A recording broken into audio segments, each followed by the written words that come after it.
우리 말씀 찾아보겠습니다. 오늘 우리 함께 은혜 나누실 말씀은 누가복음 24장 13절부터 35절까지의 말씀입니다.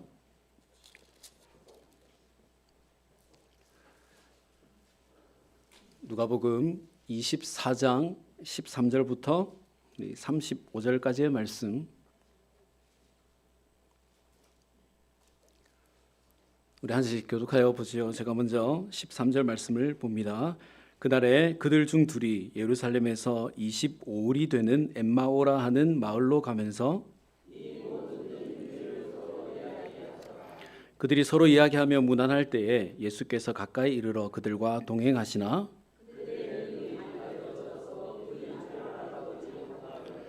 예수께서 이르시되 너희가 길 가면서 서로 주고받고 하는 이야기가 무엇이냐 하시니 두 사람이 슬픈 빛을 띠고 머물러 서더라.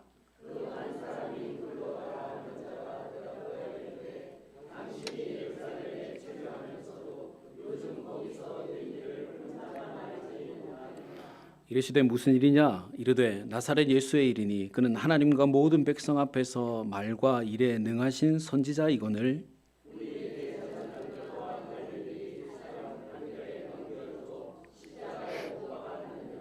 우리는 이 사람이 이스라엘을 속량할 자라고 바랐노라. 이뿐 아니라 이 일이 일어난 지가 사흘째요.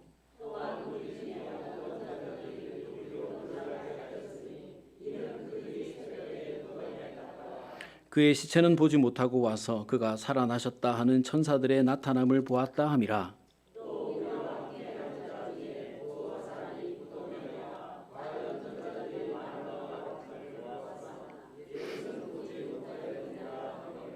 이르시되 미련하고 선지자들이 말한 모든 것을 마음에 더디 믿는 자들이여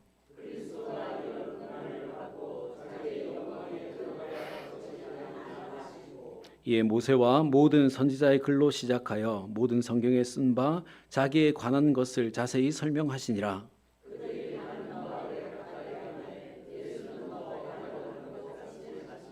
그들이 강권하여 이르되 우리와 함께 유하사이다. 때가 저물어가고 날이 이미 기울었나이다 하니 이에 그들과 함께 유하로 들어가시니라.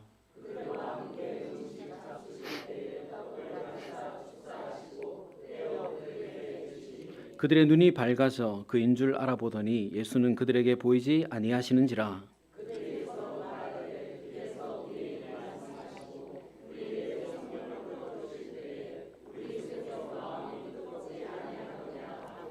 곧 그때로 일어나 예루살렘에 돌아가 보니 11 제자 및 그들과 함께 한 자들이 모여 있어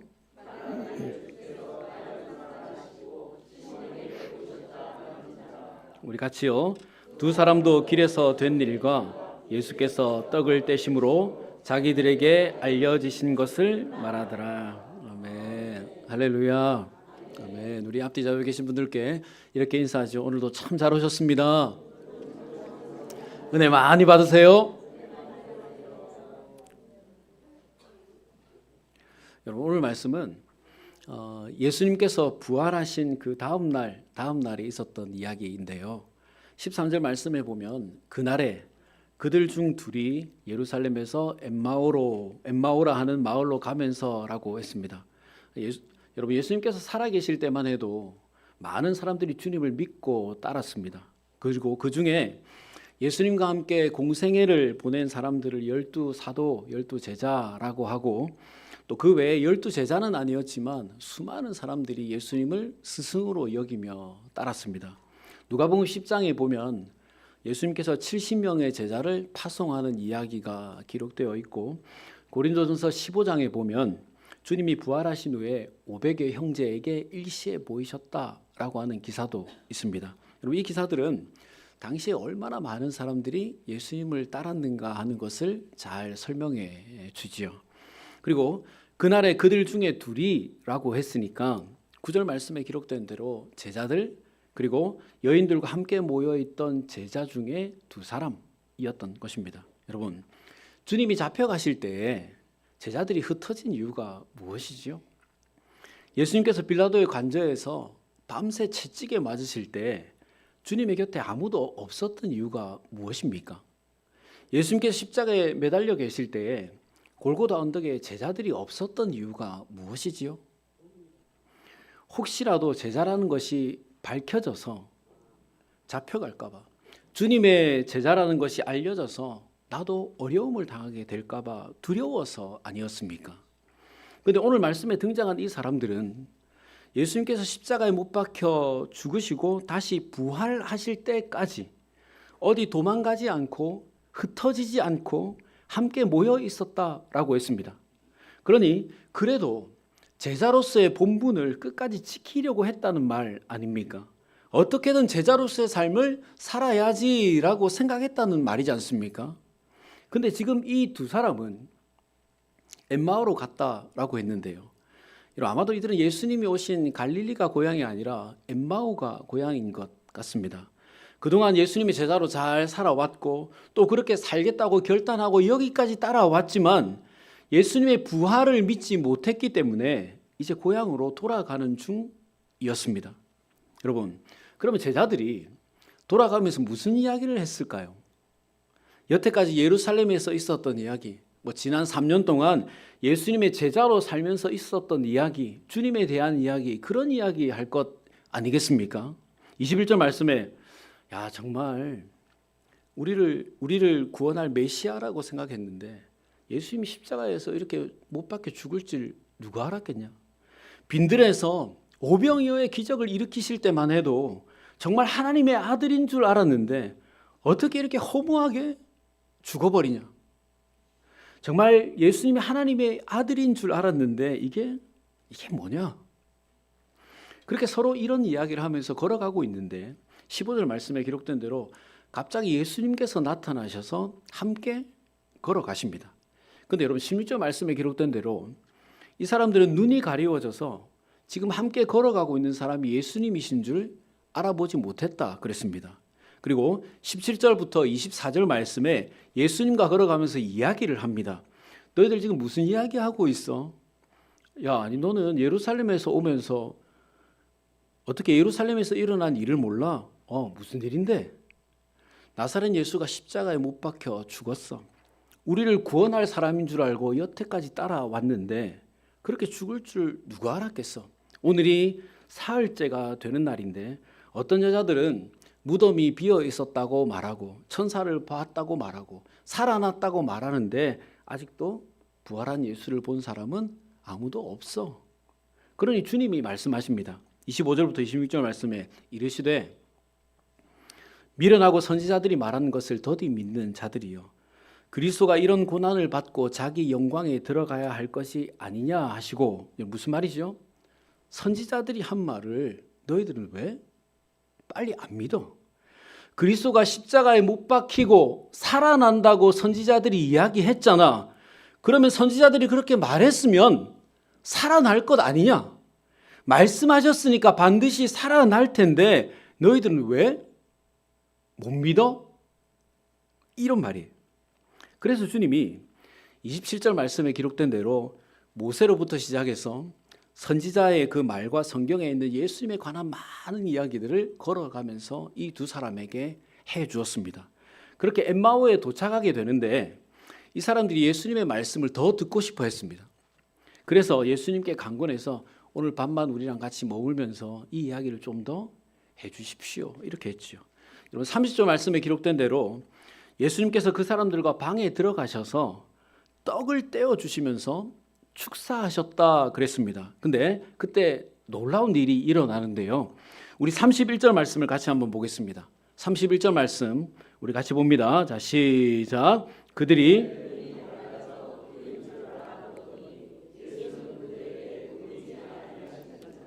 아멘. 자, 그러니까 예수님께서 떡을 떼어 주실 때 그들의 눈이 밝아져서 예수님이신 줄 알아보게 됐다 그랬습니다. 지금까지 자신들과 이야기하면서 걸어왔고 함께 방 안에서 식사를 나누고 있던 사람이 부활하신 예수님이라는 것을 알아봤습니다. 그리고 예수님이시구나라고 알아보니까 예수님이 사라지셨다라고 했습니다. 여러분, 지금 이 제자들과 예수님은 예루살렘에서 엠마오까지 걸어왔습니다. 그 거리가 약 한 11km 되는데 상당히 먼 거리죠, 걷기에. 그렇게 먼 길을 걸어오면서 말씀을 들었는데도 예수님이신 줄 알아보지 못했습니다. 왜 알아보지 못했다고 했습니까? 16절 말씀에 그들의 눈이 가리워졌기 때문이다 라고 했습니다. 여러분, 이 사람들이 맹인이 된 것이 아니죠. 예수님의 부활에 대한 아무런 기대가 없으니까, 믿음이 없으니까 예수님께서 같이 걸어도 예수님이시라고 생각하지를 못한 것입니다. 예수님이 십자가에 못 박혀 죽으시고 무덤에 들어가는 것을 보았는데 주님이 부활하신다는 것을 전혀 믿지 못하고 있으니까 예수님께서 살아나셔서 곁에서 함께 걸어가고 계신데도, 함께 이야기를 나누고 있는데도 예수님이신 줄 알아보지 못하는 것입니다. 여러분, 그렇지 않습니까? 우리가 전혀 생각하지 못한 일이요, 전혀 기대하지 않았던 일이 이루어져도 우리는 금방 그것을 실감하지 못하지요. 왜요? 아무런 기대도 하지 않았으니까요. 그 일이 이루어질 것이라고 전혀 생각하고 있지 않았으니까 그 일이 눈앞에서 벌어져도 받아들이지 못하는 것입니다. 여러분, 그렇죠? 아니, 사람이 십자가에 못 박혀서 죽었습니다. 돌무덤에 들어갔습니다. 그런데 어떻게 다시 살아날 수 있지요? 어떻게 내 곁에서 또 걸어갈 수 있습니까? 그러니 알아보지 못할 수밖에 없는 것입니다. 그런데 여러분, 31절 말씀을 보십시오.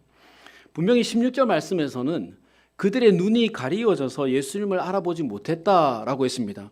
그런데 31절 말씀에서는 그들의 눈이 밝아져 그인 줄 알아보더니 라고 했습니다. 여러분, 이 사람들이 어떻게 갑자기 예수님이신 줄 알아보게 된 것이죠?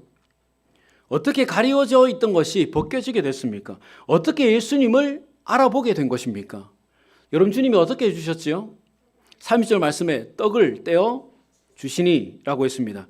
그러니까 주님이 떡을 떼어 주실 때 영적으로 어두워졌던 그 눈이 밝아져서 주님을 알아보게 되었다 그랬습니다. 여러분, 지금 이 사람들이 육신적인 눈이 보이게 됐다고 말하는 것이 아니죠. 예수님의 부활을 전혀 믿지 않았으니까 그것에 대해서 전혀 생각하지 못하고 있었던 것입니다. 그런데 주님이 떡을 떼어 주실 때 그들에게 예수님의 부활을 믿게 해주신 것이에요. 여러분, 우리가 이 본문을 보면서 종종 영안, 영적인 눈, 영적인 안목에 대해서 이야기합니다. 여러분, 우리는 흔히 영안이 열렸다, 영적인 눈을 뜬다라고 할 때 꼭 귀신을 보고 어떤 영적인 세계를 보는 것만으로 생각하는데, 여러분, 그렇지 않지요. 영적인 세계가 있다는 것을 부정하는 것이 아닙니다. 사단의 세력이 있고 귀신의 세력이 분명히 있습니다. 하지만 여러분, 우리가 영 안으로 무엇을 보려고 하는가, 무엇을 보려고 해야 하는가 하는 것은 참 중요한 것 아니겠습니까? 여러분, 영안은, 영적인 눈, 영적인 안목은 다른 것을 보는 것이 아니라 하나님의 역사하심과 인도하심을 보는 것입니다. 예수님의 함께하심을 깨닫고 아는 것이 영안입니다. 여러분, 눈이 가리워지면, 영안이 어두워지면 가장 먼저 귀신을 보지 못하게 되는 것이 아닙니다. 하나님의 역사와 인도하심을 보지 못하게 되는 것이에요. 함께하심에 대한 확신이 흔들리게 되는 것입니다. 이것이 영적으로 가리워진 사람, 영안이 어두워진 사람들의 특징이죠. 여러분, 가만히 생각해 보십시오. 우리들에게 귀신을 보는 것이 중요하겠습니까? 하나님의 역사와 인도하심을 보는 것이 중요하겠습니까? 여러분, 선택하라고 한다면, 선택할 수 있다면 여러분들은 무엇을 선택하시겠습니까? 귀신을 보는 것을 선택하시겠습니까? 아니면 하나님의 역사하심과 인도하심을 보는 것을 선택하시겠습니까? 여러분, 무엇이 더 중요합니까? 귀신을 보는 것보다 하나님의 역사하심과 인도하심을 보는 것이 훨씬 더 중요하죠. 귀신을 못 보더라도 하나님의 역사하심과 인도하심을 보는 것이 더 중요합니다. 귀신을 쫓아내지 못해도 예수님의 함께하심에 대한 확신을 가지고 살아가는 사람이 훨씬 더 영적인 사람입니다. 귀신은 보는데 하나님은 보지 못한다. 귀신의 역사는 아는데, 귀신의 역사는 내가 아는데 하나님의 역사를 내가 알지 못한다. 여러분, 얼마나 불쌍한 사람입니까? 여러분, 오늘 이 사람들을 한번 보십시오. 영안이 가리워지니까 하나님의 역사하심과 인도하심, 예수님의 부활하심을 믿지 못하게 된 것 아닙니까? 영안이 어두워지니까 예수님이 곁에 함께 걸어가시면서 이야기를 나누고 있는데도 이분이 예수님이신 줄 알아보지 못한 것 아닙니까? 여러분, 이런 사람이 귀신을 본들 무슨 소용이 있죠? 하나님의 역사하심과 인도하심을 보지 못하고 예수님의 함께하심을 내가 확신하지 못하는데 귀신이 보이면 여러분 뭐 하겠습니까? 뭐 하죠? 점쟁이밖에 더 하겠습니까? 아무짝에도 쓸모없고 가장 불쌍하고 불행한 인생을 살 수밖에 없는 것입니다. 그럼 여러분, 혹 영적인 세계, 영적인 눈 이런 것 물론 중요하죠.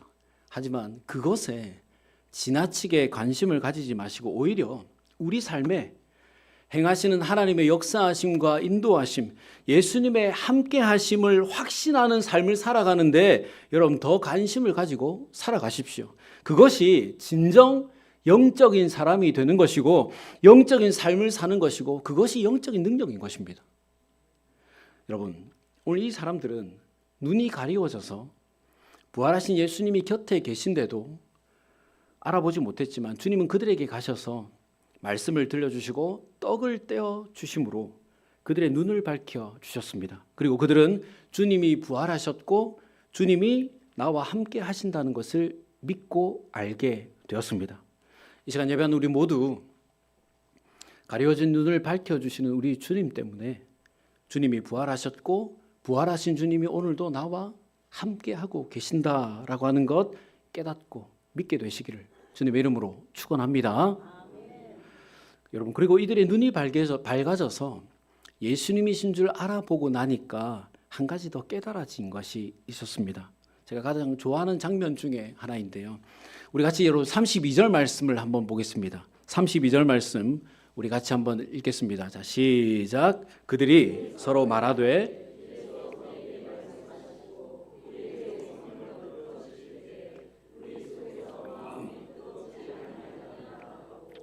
우리의 마음이 뜨겁지 아니하더냐. 이런 무슨 말이죠? 27절 말씀에 기록된 대로 엠마오로 걸어오면서 주님이 모세로부터 선지서의 말씀들을 풀어주실 때 이 두 사람의 마음이 뜨거워졌다라고 했습니다. 여러분, 말씀을 들을 때 마음이 뜨거워졌다라는 것은 무슨 의미이겠습니까? 뭔가 깨달아졌다는 것 아니겠습니까? 어떤 결단이 생겼다는 것 아니겠습니까? 여러분, 이 사람들이 왜 엠마오로 가고 있었죠? 어떤 마음으로 엠마오로 가고 있었죠? 왕이 될 줄 알았던 예수님이 십자가에서 죽어버렸으니까.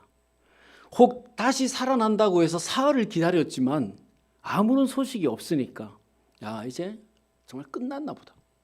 예수는 저렇게 끝나버리는가 보다. 낙심하고 고향으로 돌아가던 길이었지 않습니까? 예수님을 만나기 이전의 삶으로 돌아가려던 길이었지 않습니까? 근데 무슨 결단을 하게 된 것이지요? 33절부터 35절 말씀에 뭐라고 합니까? 곧 그때로 일어나 예루살렘에 돌아가라고 했습니다. 다 끝났다 생각하고 고향으로 돌아가다가 다시 예루살렘으로 돌아갔다는 것입니다. 여러분, 예루살렘에 돌아갔다는 것은 다시 제자의 삶을 살겠다라는 말이지 않습니까? 예수님을 만나기 전으로 돌아가겠다는 말이 아니라 예수님을 만난 후 제자의 삶으로 내가 다시 돌아가겠다라고 하는 말이죠. 그리고 35절 말씀에 말하기를 두 사람도 길에서 된 일과 예수께서 떡을 떼심으로 자기들에게 알려지신 것을 말하더라라고 했습니다. 여러분, 무슨 말입니까? 엠마오로 가다가 예수님이 부활하셨다는 것을 깨닫고 다시 제자로 살기 위해서 예루살렘으로 돌아가니까 다른 제자들과 여인들이 이미 모여 있더라는 것입니다. 그래서 그 중에 베드로가 이렇게 말해요. 내가 부활하신 예수님을 만났어. 이들에게 베드로가 그렇게 말하더라는 것입니다. 그러니까 이 두 사람도 우리도 예수님을 만났어. 떡을 떼실 때 우리가 그것을 깨달았어. 부활하신 예수님이 죽으셨던 예수님이 부활하셨다는 것, 그 부활하신 예수님이 나와 함께 계신다고 하는 것을 내가 깨달았어. 이렇게 말했다는 것이에요. 여러분, 낙심하던 사람들이요, 좌절하던 사람들이, 그래서 이전으로 돌아가던 사람들이 어떻게 주님의 부활을 믿게 됐습니까? 왜 엠마오로 가지 않고 예루살렘으로 다시 돌아가게 됐습니까? 무엇 때문입니까? 이들의 마음이 뜨거워졌기 때문에 그렇습니다. 낙심하고 좌절했지만 마음이 뜨거워졌기 때문에 다시 제자로서 살겠다고 결단한 것입니다. 마음이 뜨거워졌기 때문에 다시 예루살렘으로 돌아가게 된 것입니다. 여러분, 당시 예루살렘 분위기가 어땠지요? 총독이었던 빌라도는 예수님이 살아났다는 소문이 날까 봐 군병들을 보내서 무덤을 굳게 지켰다고 했습니다. 예루살렘이 혼란스러워질까 봐 누구도 예수님의 부활에 대해서 말할 수 없도록 경계했습니다. 어떻게든 제자들을 잡으려고 했습니다. 근데 그런 예루살렘에 다시 들어가서 예수님의 부활을 외치고 다시 제자로 살겠다고 하면 여러분 어떻게 되겠습니까? 잡혀가겠죠. 예수님처럼 끌려가서 채찍 맞고 십자가에 못 박히겠죠. 고난과 핍박은 당연한 것 아니겠습니까? 그러니 이들이 편하게 살려고 하면 엠마오로 가야 합니까? 예루살렘으로 가야 합니까? 엠마오로 가야 하죠. 예수님의 부활을 모른 채로 자신의 고향인 엠마오로 가면 그냥 이전처럼 살면 편하게 살 수 있습니다. 하지만 이들은 예루살렘으로 갔지 않습니까? 그러면 내가 고난당하고 핍박당한다 하더라도 예수님의 부활을 전하고 제자로서 살겠다라고 결단한 것이잖아요. 여러분, 어떻게 이렇게 결단할 수 있지요? 그렇게 결단할 만큼 마음이 뜨거워졌기 때문에 그렇죠. 마음이 뜨거워졌기 때문에 고난을 감수하고서라도 예루살렘으로 돌아간 것입니다. 여러분, 이 사람들의 마음이 왜 뜨거워졌습니까? 좌절하고 절망하던 그 마음이 언제 깨달음과 결단으로 바뀌게 됐습니까? 32절 말씀에 뭐라고 했죠? 우리에게 성경을 풀어주실 때에 우리 속에서 마음이 뜨겁지 아니하더냐. 언제요? 성경을 풀어주실 때, 주님께서 말씀을 들려주시고 말씀을 풀어주실 때 이들의 마음이 뜨거워졌다는 것입니다. 여러분, 요즘에 여러분들의 마음은 뜨겁습니까? 깨달음이 있습니까? 여러분들의 삶에 어떤 결단이 있습니까? 어떻습니까, 여러분? 혹 내 마음이 언제 뜨거워졌던가? 작년에 뜨거워졌던 적이 있었는가? 이번 한 주 뜨거워졌던 적이 있는가? 기억나지 않으면, 내가 어떤 신비한 것을 깨달은 적이 없으면, 기억나지 않으면, 내 삶에 내가 제자로서 하나님의 백성으로서 자녀로서 성도로서 크리스천으로서 어떤 결단이 나에게 없으면 우리는 우리의 말씀 생활을 돌아봐야 합니다. 교회는 다니는데요, 신앙생활을 하는데 교회에서 여러 가지 많은 봉사를 하는데 마음이 냉랭합니까? 예수님의 부활하심이 나와 함께 하심이 때때로 실감나지 않습니까? 좌절이 되고 낙심이 됩니까? 아무런 결단이 일어나지 않고 의욕이 없습니까? 뜨겁지 않습니까? 열정이 없습니까? 여러분, 만약 그렇다면 우리는 다른 무엇 생각할 것이 아니라 말씀을 생각해야 됩니다. 나의 말씀 생활을 점검해 보아야 하는 것입니다. 내가 얼마나 하나님의 말씀을 가까이 하고 살아가는지, 얼마나 말씀을 읽고 듣고 쓰고 외우고 묵상하고 있는지 점검해 보아야 하는 것입니다. 여러분, 우리 잘 아는 말씀 있지 않습니까? 히브리서 4장 12절 말씀에 뭐라고 기록하고 있죠? 하나님의 말씀은 살아있고 활력이 있어 좌우에 날선 어떤 검보다도 예리하여 우리의 혼과 영과 골수와 및 관절을 찔러 쪼개기까지 하느니라. 또 마음의 생각과 뜻을 판단한다라고 하지 않았습니까? 하나님의 말씀이 살아있어서 우리의 삶을 늘 새롭게 만들어주고 하나님의 뜻대로 살도록 우리의 삶을 인도해 주신다는 말이잖아요. 근데 우리의 삶에 확신이 없습니다. 깨달음이 없어요. 어떤 결단이 일어나지 않아요. 그러면 말씀이 문제가 아니라 우리가 문제지요. 말씀은 살아 역사하니까요. 여러분, 무슨 문제입니까? 그러면 살아있는 하나님의 말씀을 가까이 하지 않으니까 문제이죠. 말씀을 들어야 뜨거워지는데, 말씀을 들어야 깨달아지는데, 말씀을 들어야 결단이 일어나는데 말씀을 가까이 하지 않으니까 식을 수밖에 없죠. 매일 냉랭한 신앙생활을 할 수밖에 없죠. 확신도 없고 열정도 없고 의욕도 없고. 그러니 무슨 삶의 결단이 생기겠습니까? 여러분, 제가 연말부터 아주 칭찬하고 싶고 축복하고 싶고 기대가 되는 분들이 있는데요.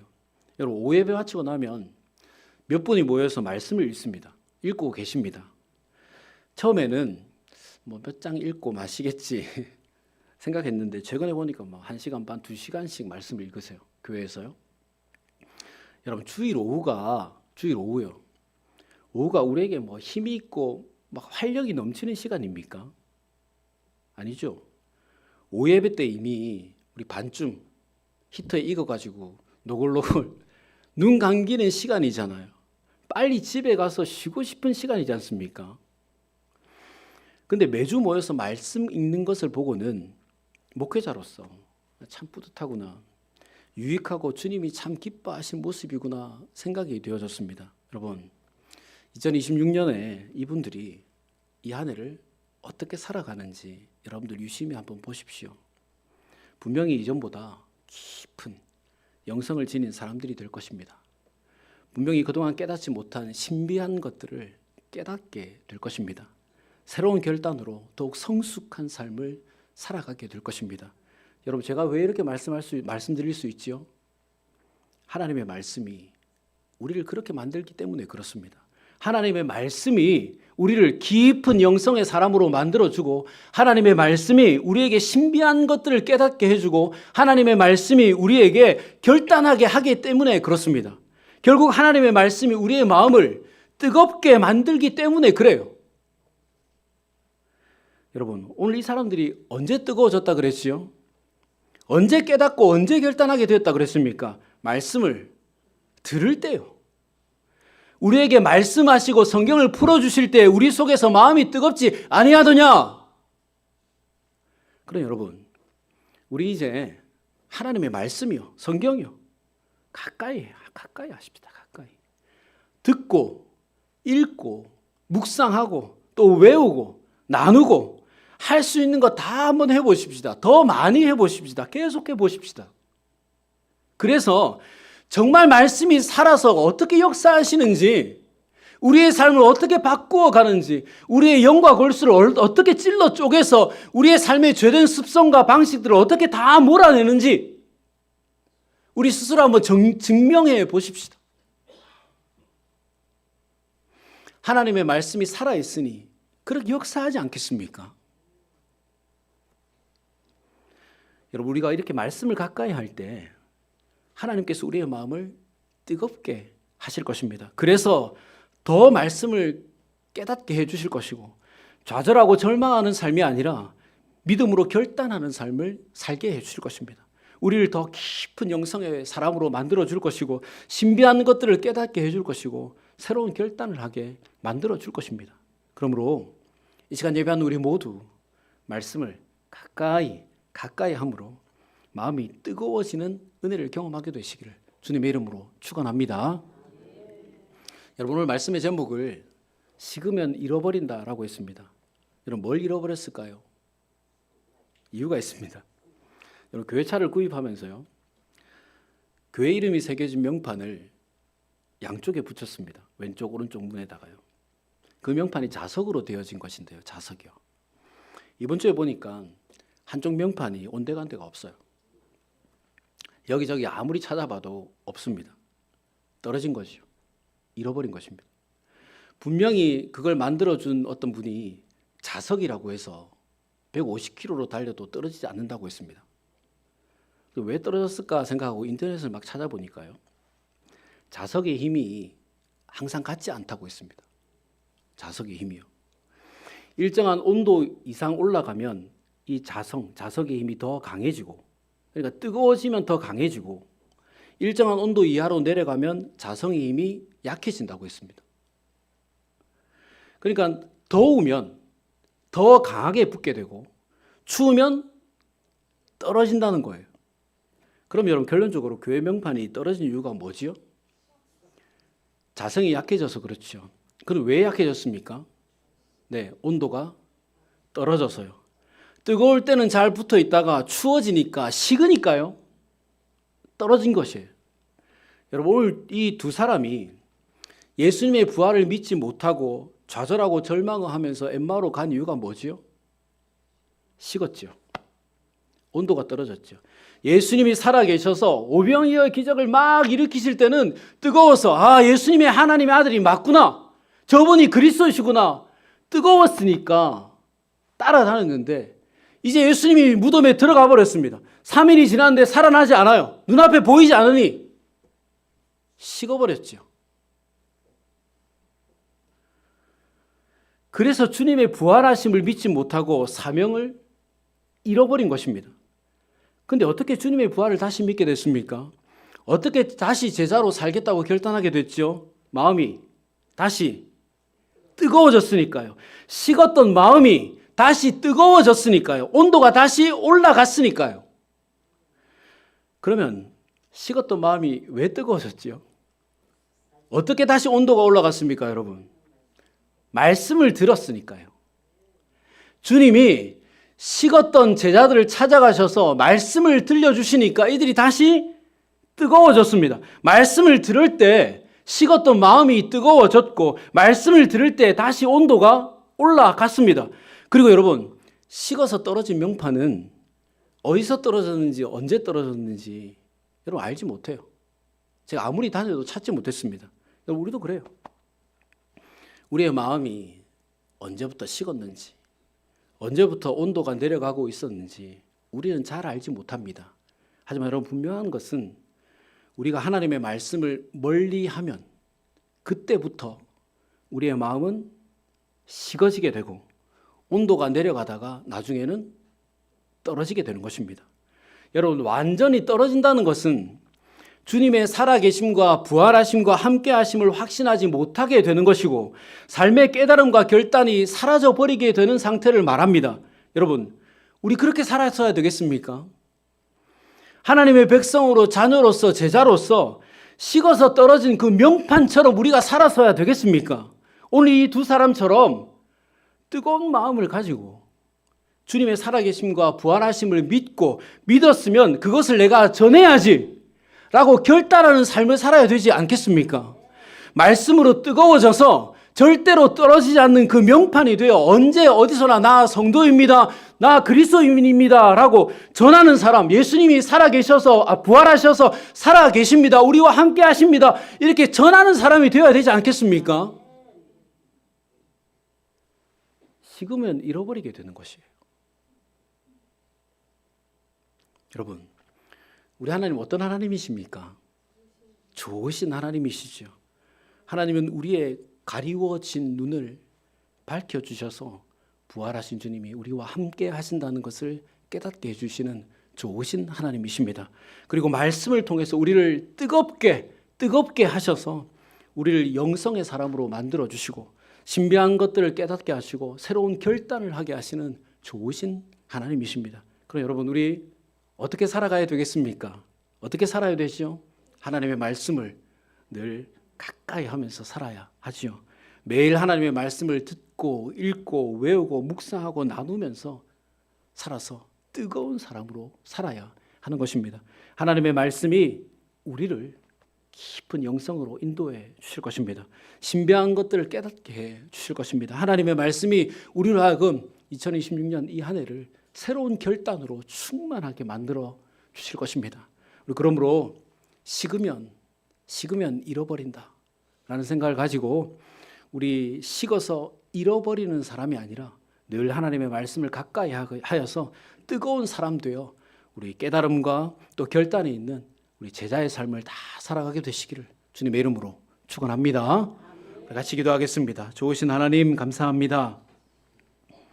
주님의 부활을 믿지 못하고 엠마오로 돌아가던 제자들을 찾아가셔서 그들의 눈을 밝히시고 주님의 부활을 믿게 하신 주님, 우리도 살다 보면 부활하신 주님이 우리와 함께 하신다는 것을 잊고 살 때가 참 많이 있습니다. 그래서 좌절하고 낙심하게 되는데 그럴 때 찾아오셔서 우리의 가리워진 눈을 밝혀주시기를 원합니다. 그리고 말씀을 깨닫게 하셔서 우리의 마음을 뜨겁게 하시고 다시 사명의 자리로 돌아가는 결단을 하게 하신 주님, 우리도 모르게 마음이 식고 열정이 식어서 하나님과 멀어지고 사명을 잃어버리고 살게 됩니다. 주님, 그런 우리를 뜨겁게 하고 결단하게 하는 것은 하나님의 말씀인 줄 압니다. 늘 하나님의 말씀을 가까이 하여서 마음이 뜨거워지게 하여 주시옵소서. 그래서 더 깊은 영성의 사람들이 되게 하시고 신비한 것들을 깨닫게 하시고 새로운 결단을 하게 하여 주시옵소서.